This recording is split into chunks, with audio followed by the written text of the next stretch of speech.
अल्हम्दुलिल्लाहि रब्बिल आलमीन वस्सलातु वस्सलामु अला रसूलिहिल करीम अम्मा बाद। मुहतरम ख़वातीन व हज़रात, पिछले वीडियो में मैंने जहेज़ की तबाहकारी और उसकी संगीनी के 3 पहलुओं पर रोशनी डाली थी। आज मैं कुछ उसके और पहलुओं को आपके सामने वाज़ेह करूँगा। मुहतरम हज़रात, जहेज़ कोई आम और सिंपल बुराई नहीं है, बल्कि उसको हम उम्मुल खबाइस कह सकते हैं, यानी बहुत सारी बुराइयों की माँ, जिसके पेट से बहुत सारी बुराइयां और ख़राबियां जन्म लेती हैं। मुहतरम हज़रात, एक तरफ जहेज़ की रस्म ये कुरान और सुन्नत के ख़िलाफ़ है, जैसा कि मैंने वाज़ेह किया था कि अल्लाह ताला का इरशाद है वउहिल्ल लकुम मा वराअ ज़ालिकुम अन तबतगू बिअमवालिकुम। शादी के मौके पे खर्च की सारी जिम्मेदारी अल्लाह ताला ने मर्दों पे डाली है, लड़कों पे डाली है। लेकिन अगर आज हम मुस्लिम समाज का जायजा लें तो मुस्लिम समाज ने अल्लाह ताला के इस हुक्म को बदल डाला है और ये बहुत बड़ी जसारत है।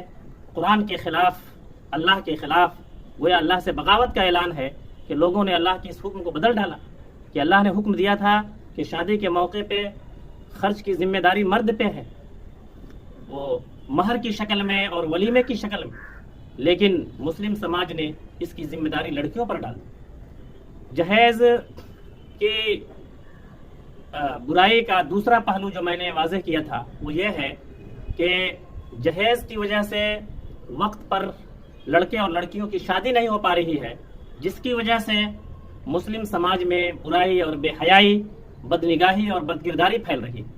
तीसरा पहलू इसका यह है कि जहेज औलाद के दरमियान नाइंसाफ़ी है। इस्लाम का एक बहुत बड़ा हुक्म है कि अदल व इंसाफ को कायम किया जाए, औलाद के दरमियान इंसाफ किया जाए।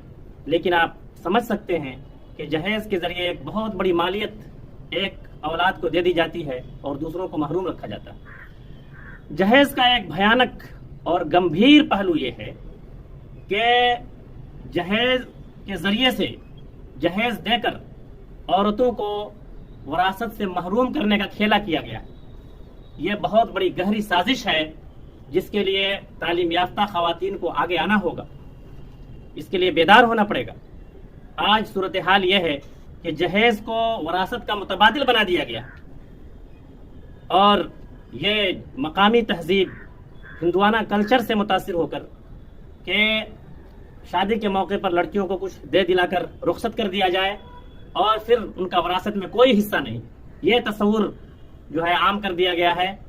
ये बहुत ही खतरनाक है और जहेज से ख़वातीन का कोई फ़ायदा नहीं है, जबकि वरासत से ख़वातीन की समाजी हालत बेहतर होती है। ख़ास तौर से बेवा और मुतल्लका औरतें, अगर किसी औरत के शौहर का इंतकाल हो गया है या उसको तलाक दे दिया गया है, तो ऐसे हालात में वरासत इन ख़वातीन के लिए बहुत बड़ा सहारा है।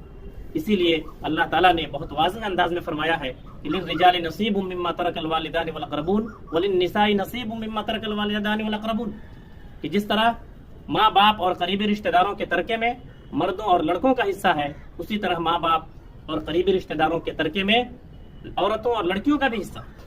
लिहाजा हमें इस बात को समझना होगा कि इस वक्त जिस तरह एक जाहिली रस्म की आड़ लेकर एक इस्लामी निज़ाम की खिलाफ वर्जी की जा रही है, मोहतरम हज़रात, ये दरअसल हमारी ईमानी कैफियत की कमज़ोरी है। आज हमने अल्लाह का और अल्लाह के रसूल सल्लल्लाहु अलैहि वसल्लम का कलमा पढ़ा है, लेकिन हम अपनी ज़िंदगी के बहुत सारे शोबों में ख्वाहिशात नफ्स की पैरवी कर रहे हैं, या बाप दादा के तौर तरीक़े की पैरवी कर रहे हैं, या मकामी तहजीब और कल्चर की पैरवी कर रहे हैं। आज ज़रूरत है कि हम ख्वाहिशात की पैरवी, बाप दादा के तौर तरीक़ों की पैरवी, समाज के रस्म और रिवाज की पैरवी से आज़ाद होकर उससे नजात हासिल करके अल्लाह और उसके रसूल की पैरवी करने वाले बने और सच्चे ईमान वाले बने।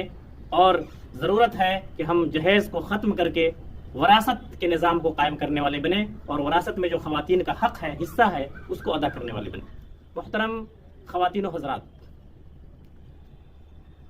सूद की कुरान में सख्त मज़म्मत की गई है।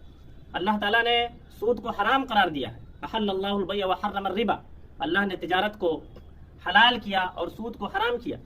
एक जगह अल्लाह ताला का इरशाद है या अय्युहल्लज़ीना आमनुत्तकुल्लाह वज़रू मा बक़िया मिनर रिबा, ऐ ईमान वालो अल्लाह से डरो और तुम्हारे जिम्मे जो लोगों का सूद है उसे छोड़ दो। फ़इन लम तफ़अलू फ़अज़नू बिहर्बिन मिनल्लाहि व रसूलिही, अगर तुम ऐसा नहीं करते तो अल्लाह और उसके रसूल से जंग के लिए तैयार हो जाओ, जंग के लिए तैयार हो जाओ। मोहतरम बुजुर्ग और दोस्तों, सूद ये अल्लाह और उसके रसूल के खिलाफ ऐलान जंग है, लेकिन हम ये बात मुशाहिदा कर रहे हैं और आप भी मुशाहिदा कर रहे हैं, सारे लोग इस बात का मुशाहिदा कर रहे हैं कि जहेज की वजह से सूद को बढ़ावा मिल रहा है। बहुत सारे लोग लड़की के पैदा होते ही लड़की की शादी के इंतजामात के लिए, जहेज के इंतजामात के लिए बैंक में रकम फिक्स कर देते हैं और फिर उसी सूद की रकम से जहेज का इंतजाम करते हैं और शादी के दूसरे इंतजामात करते हैं। गोया हम जहेज लेकर सूद खा रहे हैं और बहुत बड़ी लानत को हम जो है अपना रहे हैं। इसी तरीके से ये देखा जा रहा है कि बहुत सारे लड़की वाले, बहुत सारे खानदान वाले शादी के मौके पर सूदी कर्जे लेकर जहेज का इंतजाम करते हैं। इस तरह से सूद को जो है जहेज के जरिए बढ़ावा मिल रहा है।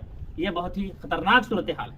इससे भी ज्यादा खतरनाक सूरत हाल ये है कि आज जहेज के नाम पर भीख मांगा जा रहा है, लोगों को भीख मांगने पे मजबूर किया जा रहा है। आज मस्जिदों में ऐलान हो रहा है कि मैं एक गरीब शख्स हूँ, मेरी लड़की की शादी होने वाली है, आप लोग ज्यादा से ज्यादा मेरा ताउन करें ताकि मैं लड़की की शादी कर लूँ। मोहतरम हज़रात, क्या अल्लाह के नबी सल्लल्लाहु अलैहि वसल्लम के ज़माने में या सहाबा किराम के ज़माने में जहेज के नाम पर लड़कियों की शादी के लिए भीख मांगा जाता था या चंदा किया जाता था?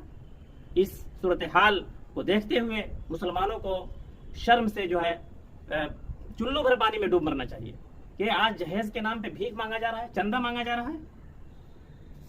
मोहतरम हजरात, एक जहेज का और बहुत ही मनफी पहलू और खतरनाक पहलू यह है कि आज जहेज की रस्म की वजह से लड़कियों की शादी कुछ लोगों के लिए बाइस तकलीफ हो गई। लड़कियों की परवरिश पे अल्लाह के नबी सल्लल्लाहु अलैहि वसल्लम ने जन्नत का वादा फरमाया। अल्लाह के नबी सल्लल्लाहु अलैहि वसल्लम का इरशाद है, मन आल जारियतैन हत्ता तबलुगा जाअ यौमल क़ियामति अना व हुवा व ज़म्मा असाबिया। अल्लाह के नबी सल्लल्लाहु अलैहि वसल्लम ने फरमाया कि जो शख्स दो लड़कियों की परवरिश करे यहाँ तक कि वो बालिग हो जाए तो क़यामत के दिन मैं और दो लड़कियों की परवरिश करने वाला दोनों शख्स इस तरह होंगे। आपने उंगलियों को आपस में मिलाया, जिस तरह ये उंगलियां आपस में करीब करीब हैं, उसी तरह क़यामत के दिन दो लड़कियों की परवरिश करने वाला मुझसे करीब होगा। मुहतरम हज़रात, लड़कियों की परवरिश पर इतनी बड़ी बशारत है। बाज़ हदीसों में जन्नत की खुशखबरी सुनाई गई है, लेकिन जहेज की वजह से लड़कियां आज बोझ बन गई है। दो या दो से ज्यादा लड़कियों की पैदाइश लोगों के लिए बोझ बन गया है। लोग ये समझते हैं कि उनकी शादी कैसे होगी। तो ये सूरत हाल दरअसल जहेज की वजह से हुई। जहेज का एक और पहलू यह है कि आज जहेज बहुत सारे खानदानों के लिए माशी बोझ बन गया है। जिंदगी भर की गाढ़ी कमाई लड़कियों की शादी की नजर हो जाती है, खेत की जमीन बिक जाती है, तिजारत ठप हो जाती है, बच्चों को आला तालीम देने में जो है दुश्वारी पैदा हो रही है। जहेज का एक और बहुत ही खौफनाक पहलू यह है कि बहुत से जहेज के लालची शादी के बाद भी कई सालों तक जहेज के सामानों का मुतालबा करते रहते हैं, जिसकी वजह से फैमिली तनाज़ात पैदा होते हैं, मामला कोर्ट कचहरी में पहुंच जाता है, तलाक तक की नौबत आ जाती है और बाज़ हालात में जहेज के मुतालबात से तंग आकर लड़कियां खुदकुशी करने पर, आत्महत्या करने पर मजबूर हो जाती हैं। ये बहुत ही खतरनाक सूरत हाल है जो जहेज की वजह से पैदा हो रही है।